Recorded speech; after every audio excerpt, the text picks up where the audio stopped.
మన తండ్రి అయిన దేవునికి, మన రక్షకుడైన యేసుక్రీస్తు ప్రభువుకు, పరిశుద్ధాత్మ దేవునికి వందనాలు స్తోత్రాలు చెల్లించుకుంటూ దేవుడి దినమందు మనకిచ్చిన వాక్యము లూకాసు వార్త 6వ అధ్యాయము 20-21 వచనాలు చదువుకుందాం.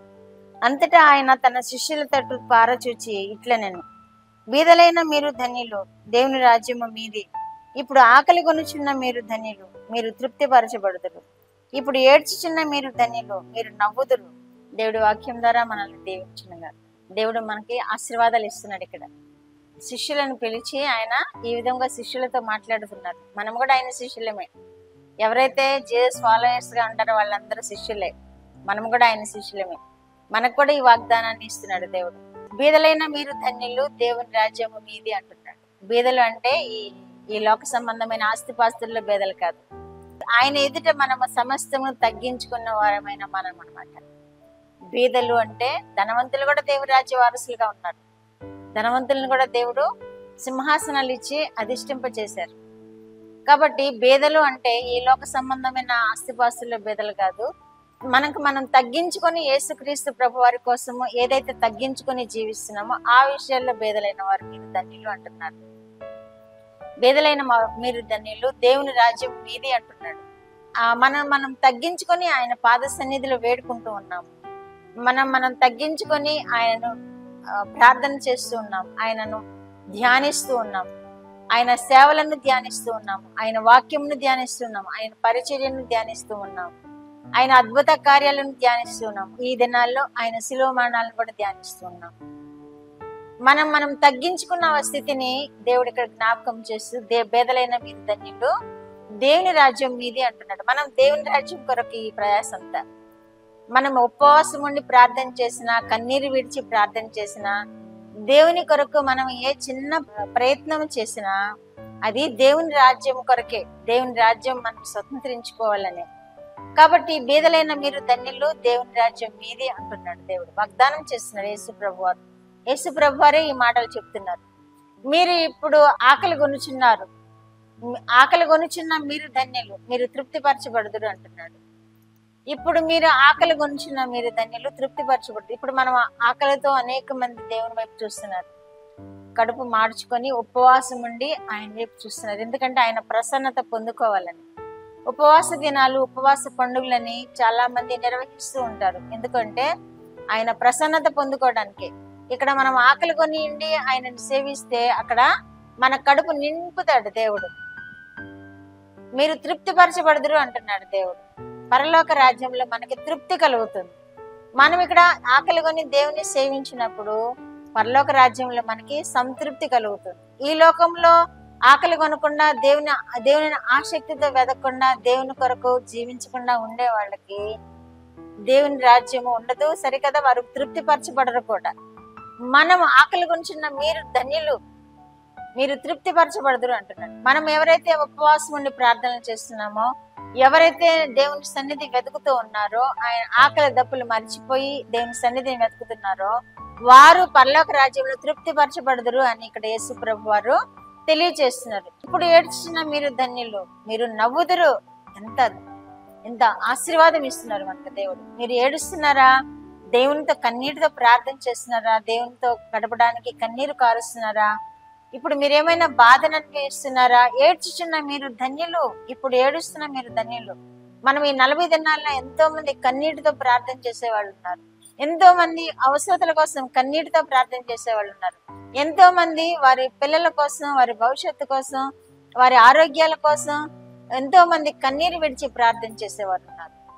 ఇప్పుడు ఏడ్చుచున్న మీరు ధన్యులు, మీరు నవ్వుదురు అంటున్నాడు. దేవుని సన్నిధిలో ఏడవడం అది వృధాగా పోదు. మీరు నవ్వుదురు అని వాగ్దానం చేస్తున్నాడు దేవుడు, యేసు ప్రభు వారు. కాబట్టి మనము సంతోషించి ఆనందిస్తాం. ఎందుకని దేవుడు మనకి ఇట్టి ఆశీర్వాదాలు ఇస్తున్నాడు. కాబట్టి మీరు ధన్యులు, బేదలైన మీరు ధన్యులు, దేవుని రాజ్యం మీది. ఆకలి కొనిన మీరు ధన్యులు, తృప్తిపరచబడుదురు. ఏడుస్తున్న మీరు ధన్యులు, మీరు నవ్వుదురు అంటున్నాడు. ఈ లోకంలో మనము ఏదైనా చింత కలిగి, ఏదైనా విచారం కలిగి ఉన్నామా అంటే అది దేవుని సన్నిధిలో ఉంటేనే మనకు చింత, మన విచారానికి జవాబు దొరుకుతుంది.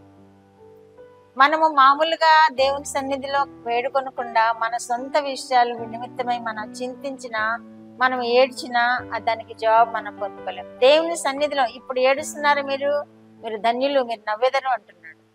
దేవుని సన్నిధిలో ఏడవాలి. మన ఏ అవసరత కోసమైనా దేవుని సన్నిధిలో ఏడవాలి. ఏ అక్కర కొని ఉన్నామా, ఏ బలహీనత కొని ఉన్నామా, ఏ పిల్లల విషయంలో, భవిష్యత్తు విషయంలో మనం ఏమైనా అవసరత కొని ఉన్నామా, మన సొంతగా మనం ఏడటం వల్ల ప్రయోజనం లేదు. కానీ దేవుని సన్నిధిలో మీరు ఏడ్చినప్పుడు, ఎప్పుడు ఏడుస్తున్నా మీరు ధన్యులు, మీరు నవ్వెదరు అని వాగ్దానం చేస్తున్నాడు. కాబట్టి దేవుని వైపు చూద్దాము. ఈ వాగ్దానాలని మనం స్వతంత్రించుకోవాలి అంటే దేవునిలో మనం జీవించాలి, దేవునిలో స్థిరపడాలి. అవసరం ఉన్నప్పుడు ప్రార్థన చేసి, అవసరం లేనప్పుడు ప్రార్థన చేయకుండా ఉంటే దేవుడు మన యందు ఆనందించడు, దేవుడు మన యందు సంతృప్తి పడ్డాడు. మన భక్తిని చూసి మనం నిరంతరము ఆయనను సేవిస్తూ ఆనందిస్తూ ఆయనను విజ్ఞాపన చేస్తూ మన అవసరతల నిమిత్తము, మన రక్షణ నిమిత్తము కన్నీటితో ప్రార్థన చేస్తూ ఉండినప్పుడు మీరు నవ్వుదురు అంటున్నాడు. 25వ వచనంలో కూడా, అయ్యో ఇప్పుడు కడుపు నిండిన వారులారా మీరు ఆకలి కొనిదరు, అయ్యో ఇప్పుడు నవ్వుచున్న వారులారా మీరు దుఃఖించెదరు అంటున్నాడు. అదే అధ్యాయంలో 25వ వచనంలో అయ్యో అంటున్నాడు యేసు ప్రభువు. అయ్యో నవ్వుచున్న వారులారా మీరు దుఃఖించెదరు అంటున్నాడు. మనం దేవుని మర్చిపోయి మనం ఈ లోక సంబంధమైన విలాసాలతో, సంతోషాలతో మనం గడిపేమంటే మీరు దుఃఖింతురు అంటున్నాడు, మీరు ఏడ్చెదరు అంటున్నాడు. ఇప్పుడు నవ్వుచున్న మీరు ఏడ్చెదరు అంటున్నాడు.